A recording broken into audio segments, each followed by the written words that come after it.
కులం కంపు, మతం మత్తు నాకైతే లేదు. నాలాగా ఆలోచించేవాళ్ళు ఈ దేశంలో దాదాపు ఒక 50% ఉన్నారంటే ఖచ్చితంగా ఆ గోటికి ఈ సమాజం బాగుపడుతుంది. నా కులం, మా కులం అని కులం పిచ్చితో అల్లాడే వాళ్ళకి నేనడిగే ప్రశ్న ఒకటే. నీ కులం నీకు కూడు పెట్టిందా? నీ కులం నువ్వు కష్టాల్లో ఉంటే ఆదుకుందా? నీ కులం నువ్వు బాధపడుతూ ఉంటే వచ్చి ఓదార్చిందా? అసలు నిజం చెప్పాలంటే నువ్వు ఎదుగుతుంటే నిన్ను చూసి ఓర్వలేకపోయేది నీ కులం.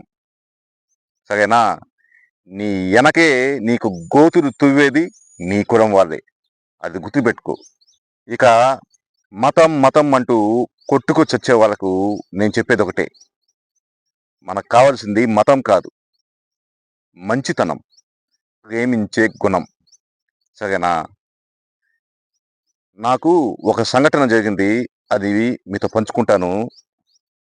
కొద్ది రోజుల ముందు హైదరాబాద్ వనస్థలిపురంలో 6th ఫ్లోర్‌లో నేను ఉన్నప్పుడు కారు స్లిప్ అయ్యి పిల్లర్స్ గార్డ్ ఉంటుంది కదా!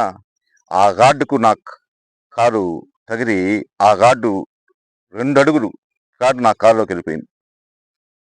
అది చూసి అవతల బిల్డింగ్‌లో నుంచి గమనించిన ఒక క్రైస్తవ కుటుంబం వెంటనే స్పందించి 108కి ఫోన్ చేయడమే కాకుండా వాళ్ళు నా దగ్గరకొచ్చి అందరిని జనాన్ని కూడేసి నన్ను కాపాడే ప్రయత్నం చేశారు. సరే అంతా బాగానే ఉంది. 108 వచ్చింది. ఇప్పుడు 108 వారు ఏం చెప్తున్నారంటే హాస్పిటల్‌లో చేర్చాలి అంటే ఖచ్చితంగా ఈయనతో కూడా ఒక వ్యక్తి ఉండాలి అంటున్నారు. కానీ నా కోసం ఎవరైనా కావాలంటే కొన్ని గంటలు పడుతుంది. కానీ నన్ను ఇమ్మీడియేట్‌గా హాస్పిటల్‌లో చేర్చాలి. అప్పుడు పరిస్థితి ఏంటి?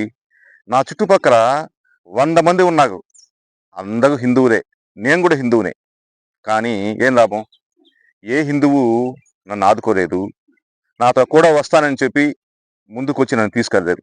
కానీ ఎవరో తెలీదు ఒక క్రైస్తవ వ్యక్తి, ముక్కు, ముఖం తెలియని ఒక వ్యక్తి నేనొస్తానని చెప్పి 108 వారికి చెప్పి, నాతో కూడా వచ్చి హాస్పిటల్‌లో చేర్చి, నాతో కూడా ఉండి, టాబ్లెట్స్ గూడా అతని డబ్బుతో అతను తీసుకొచ్చి నాకిచ్చి, నాకు ట్రీట్‌మెంట్ అయ్యేదాకా ఉండి, నన్ను బస్సెక్కించి పంపేదాకా ఉండి వెళ్ళాడు.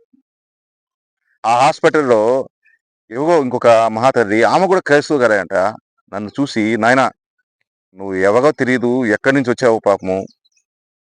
ఇదిగో పెట్టుకో" అని నా జేబులో డబ్బు పెట్టి వెళ్ళింది. ఆ! చూడండి. ఇక్కడ నన్ను ఆదుకున్న వాళ్ళు క్రైస్తవులే. కానీ వీళ్ళు హిందువులా? క్రైస్తవులా? ముస్లిమ్సా? ఇవేవి చూడలేదు. ఇక్కడ మతం కాదు. మానవత్వం చూపించారు.